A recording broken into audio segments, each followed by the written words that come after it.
یہودیوں کا ایک بڑا مجمع لگا ہوا تھا اور ان کا ایک عالم تقریر کر رہا تھا۔ حضرت بایزید بسطامی رحمۃ اللہ علیہ جا کر اس مجمع میں بیٹھ گئے۔ ان کے بیٹھتے ہی ان کے عالم کی زبان بند ہو گئی۔ مجمع میں شور ہوا کہ حضرت بولتے کیوں نہیں؟ عالم نے کہا ہم میں کوئی محمدی آ گیا ہے، اور پھر زبان بند۔ انہوں نے کہا اسے کھڑا کرو، قتل کریں گے۔ کہا جو محمدی ہو کھڑا ہو جائے۔ حضرت بایزید بسطامی رحمۃ اللہ علیہ کھڑے ہو گئے۔ یہودی نے کہا میں سوال کروں گا تو جواب دے گا؟ بایزید رحمۃ اللہ علیہ نے کہا دوں گا۔ حضرت بایزید رحمۃ اللہ علیہ نے فرمایا کہ میں ایک سوال کروں گا، تو جواب دے گا؟ یہودی نے کہا ہاں دوں گا۔ تو یہودی اور حضرت بایزید بسطامی رحمۃ اللہ علیہ کے درمیان مکالمہ شروع ہوا۔ یہودی نے سوالات شروع کیے۔ ایک بتاؤ جس کا دوسرا نہیں۔ فرمایا اللہ ایک ہے، اس کا دوسرا نہیں۔ کہا دو بتاؤ جس کا تیسرا نہ ہو۔ اللیل والنہار، دن اور رات دو ہیں، اس کا تیسرا نہیں۔ کہا تین بتاؤ جس کا چوتھا نہ ہو۔ فرمایا لوح و قلم اور کرسی، تین ہیں، اس کا چوتھا نہیں۔ کہا چار بتاؤ جس کا پانچواں نہ ہو۔ فرمایا توریت، زبور، انجیل اور قرآن، یہ چار ہیں، اس کا پانچواں نہیں۔ کہا پانچ بتاؤ جس کا چھٹا نہیں۔ فرمایا اللہ نے اپنے بندوں پر 5 نمازیں فرض کی ہیں، 6 نہیں۔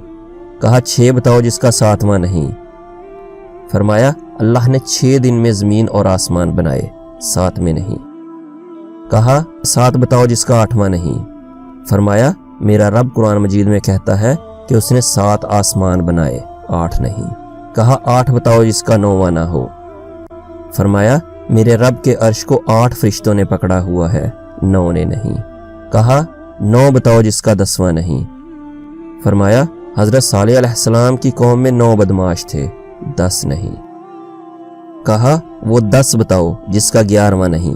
فرمایا اگر حج میں کوئی غلطی ہو جائے تو اللہ تعالی ہم پر 7 روزے وہاں رکھنے اور 3 گھر جا کر رکھنے کو کہتا ہے، یہ 10 ہیں، 11 نہیں۔ کہا وہ 11 بتاؤ جس کا 12 نہیں۔ فرمایا حضرت یوسف علیہ السلام کے 11 بھائی تھے، 12 نہیں۔ کہا وہ 12 بتاؤ جس کا 13 نہیں۔ فرمایا اللہ تعالیٰ نے سال میں 12 مہینے پیدا کیے ہیں، 13 نہیں۔ کہا وہ 13 بتاؤ جس کا 14 نہیں۔ فرمایا حضرت یوسف علیہ السلام نے اپنے باپ سے کہا میں نے 11 ستارے، 1 سورج اور 1 چاند دیکھا جو مجھے سجدہ کر رہے ہیں، یہ 13 ہے، 14 نہیں۔ کہا وہ چیز بتاؤ جس کو اللہ تعالیٰ نے پیدا کیا اور اس کے بارے میں خود ہی سوال کیا۔ فرمایا حضرت موسیٰ علیہ السلام کا عصا اللہ کی پیداوار ہے، اور خود ہی سوال کیا اے موسیٰ یہ تیرے ہاتھ میں کیا ہے؟ کہا بتاؤ سب سے بہترین سواری کیا ہے؟ فرمایا گھوڑا۔ کہا سب سے بہترین دن کون سا ہے؟ فرمایا جمعہ کا دن۔ کہا سب سے بہترین رات کون سی ہے؟ فرمایا لیلۃ القدر۔ کہا سب سے بہترین مہینہ کون سا ہے؟ فرمایا ماہ رمضان۔ کہا بتاؤ وہ کون سی چیز ہے جو بے جان ہے مگر سانس لیتی ہے؟ جواب دیا اللہ تعالیٰ قرآن مجید میں فرماتا ہے کہ مجھے صبح کی قسم جب وہ سانس لیتی ہے، صبح بے جان ہے لیکن سانس لیتی ہے۔ کہا بتاؤ وہ کون سی 14 چیزیں ہیں جنہیں اللہ پاک نے اطاعت کا حکم دیا ہے؟ فرمایا 7 زمین اور 7 آسمان، جیسا کہ قرآن مجید میں ارشاد ہے۔ کہا بتاؤ وہ کون سی چیز ہے جسے اللہ نے خود پیدا کیا پھر اللہ نے اسے خرید لیا؟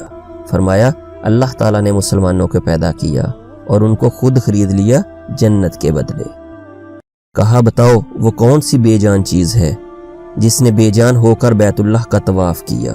فرمایا حضرت نوح علیہ السلام کی کشتی پانی پر چلی اور چلتے چلتے جب بیت اللہ پر آئی تو بیت اللہ کے ساتھ چکر لگائے۔ کہا بتاؤ وہ کون سی قبر ہے جو اپنے مردے کو ساتھ لے کر چلی؟ فرمایا حضرت یونس علیہ السلام کی مچھلی جو اپنے اندر حضرت یونس علیہ السلام کو بٹھا کر 40 دن تک پھرتی رہی۔ کہا بتاؤ وہ کون سی قوم ہے جس نے جھوٹ بولا پھر بھی جنت میں جائے گی؟ فرمایا حضرت یوسف علیہ السلام کے بھائی، جیسا کہ قرآن مجید میں ارشاد ہے حضرت یوسف علیہ السلام کے بھائی شام کو آئے اور بکری کا خون کرتہ کے اوپر مل کر لے آئے